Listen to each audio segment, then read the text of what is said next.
Success rate ज़्यादा अच्छा हो सकता है। तो इस पर ध्यान देंगे। Thank you sir, thank you. हम लोगों ने मैथमेटिक्स के टीचर से, बायो के टीचर से डिस्कशन कर लिया है। जो मुद्दा था वो तो हम लोगों ने डिस्कशन किया। अब चलते हैं आगे, अगले सब्जेक्ट और भी टीचर से मिलते हैं, उनका क्या है इसके तरफ व्यू, उसको जानते हैं। तो मैं सर से पहले रिक्वेस्ट करूंगा कि वो अपना इंट्रोडक्शन दें और उसके बाद हम लोग आगे अपने डिस्कशन को बढ़ाएंगे। Okay, myself Bipin Chand, physics faculty. My qualification is BTech and MTech in 2017, and my best result in 2024 NEET. I think 715 marks in out of 720. Thank you sir. तो ये रिजल्ट आपने दिया, आपको बहुत बहुत बधाई। और मुझे लगता है कि आप जिस हिसाब से पढ़ा रहे हैं आगे भी रिजल्ट होगा। लेकिन सर एक मुद्दा बहुत हमेशा से रहता है बच्चों का, आप तो बहुत सारे बच्चे को पढ़ा रहे हैं और मार्केट में भी आपको पता चल रहा होगा कि क्या होता है कि ज़्यादातर बच्चे जो हैं फ्रस्ट्रेट हो जाते हैं कि सिलेबस उनका नहीं होता, टाइम से पढ़ते हैं, उनको बहुत अच्छा लगता है, शुरू तो एकदम शुरुआत जोश से करते हैं, लेकिन फाइनली उनका कहना होता है कि बाद में मेरा सिलेबस ही नहीं हो पा रहा, हम समझ ही नहीं पा रहे। तो उसके लिए आप यहाँ पर क्या करते हैं और आपका क्या प्रोसेस होता है? ओके सर, सबसे पहले तो ये पेज जो है सर नेशनल ब्रांड है, इसमें सिलेबस का कोई भी सीन हो नहीं सकता, क्योंकि जो भी ट्रैक रिकॉर्ड आता है वो मुंबई से बन के आता है और पूरे इंडिया में सेम ट्रैक सीट होता है फॉर जेई के लिए एंड नीट के लिए। तो उसमें सिलेबस लैक हो नहीं सकता, क्योंकि फेज जो उनका फेज प्लान आता है, उनके जो टेस्ट शेड्यूल आती है वो डेट वाइज रहता है। हर एक टेस्ट का डेट फिक्स होता है, part test and full test सभी का डेट फिक्स होता है, तो सिलेबस डिले हो नहीं सकता। ठीक है। और जेई नीट में क्वालिफाई करने के लिए बच्चों को क्या है कि सिलेबस कंप्लीट होना ही चाहिए। अगर मान लीजिए कि कोई भी 2-3 टॉपिक छूट जाता है तो बहुत ज़्यादा जो रैंक है वो बहुत पीछे चला जाता है। तो इसलिए सिलेबस कंप्लीशन जो है बहुत ज़रूरी होता है नीट में एंड जेई में, दोनों के लिए।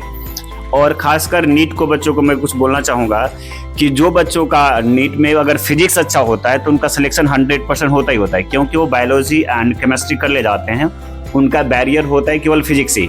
अगर फिजिक्स अच्छा है तो नीट में 100% समझिए तो वो कर ही ले देंगे। तो सर आप फिजिक्स को लेकर के आपका क्या, आप किस तरह का सजेशन देना चाहेंगे नीट के एस्पिरेंट को? स्पेशली जेई में तो ठीक है, आप बता रहे हैं कि उनको ज़्यादा ट्रबल नहीं होता फिजिक्स को लेकर के, वो मैथ्स भी पढ़ रहे हैं, तो नीट के बच्चों को क्या करना चाहिए? सर एक्चुअली में नीट को बच्चों को मैं बोलना चाहूँगा कि प्रैक्टिस बहुत ज़्यादा जरूरी होता है फिजिक्स के लिए।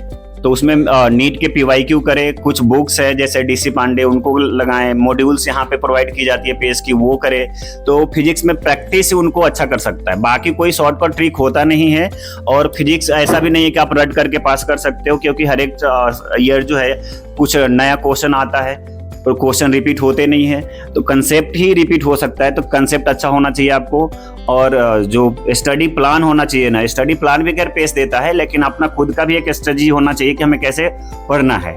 तो मान लीजिए कि मैं सजेस्ट करूंगा कि बच्चों को कि अपना जो मान लो कि 2 घंटे आप स्टडी करते हो फिजिक्स, तो उसमें अपना 70% न्यूमेरिकल के लिए दो, 70% न्यूमेरिकल सॉल्विंग के लिए दो, एंड 30% जो है कंसेप्ट पे बेस जो भी है चीजें हैं उनको क्लियर करो। और अभी का समय जो है जेई के लिए, नीट के लिए तो कर सकते हैं, जेई जो भी बच्चे हैं, जेई वाले बच्चे हैं, वो नए टॉपिक ना करे तो बेहतर होगा उनके लिए। जो छूट गया है वो छोड़ दो, अभी से नहीं कर सकते। जो पुराने टॉपिक है उनको अच्छे से प्रैक्टिस करना चाहिए और उन पे ज़्यादा फोकस करना चाहिए, उनका रिजल्ट बेहतर होगा इससे। अगर नए टॉपिक में उलझते हो तो समय ज़्यादा लगता है और बाकी चीज़ें जो है वो रिवीजन नहीं कर पाते हो। ठीक है। और मिनिमम आपको नीट या जेई कोई भी क्वालिफाई करना है तो minimum 6 to 8 hour self study चाहिए सर। इससे अगर कम सेल्फ स्टडी अगर कोई बच्चा करता है तो आई थिंक नहीं हो पाता है, प्रॉब्लम आती है। ये आपका अपना पर्सनल एक्सपीरियंस भी रहा है, आपके बच्चों ने किया है, तो उसके लिए इतने एक्सटेंसिव तरीके से सर ने हर एक चीज़ को एक्सप्लेन किया है। ये स्टूडेंट्स के लिए देखो, मैं स्टूडेंट्स को बताना चाहूँगा, इतना भी सजेशन मिलने के लिए आज से अगर 10 साल पहले जाओ तो लोगों को बहुत दूर दूर जाना पड़ता था काउंसलिंग के लिए, और ये आपको वन टिप पर इतने बड़े बड़े एक्सपर्ट का आपको सजेशन मिल रहा है और बहुत वैल्यूबल सजेशन, बहुत प्रैक्टिकल सजेशंस मिल रहे हैं। इसको आप जरूर से फॉलो करें। So thank you sir, thank you. अब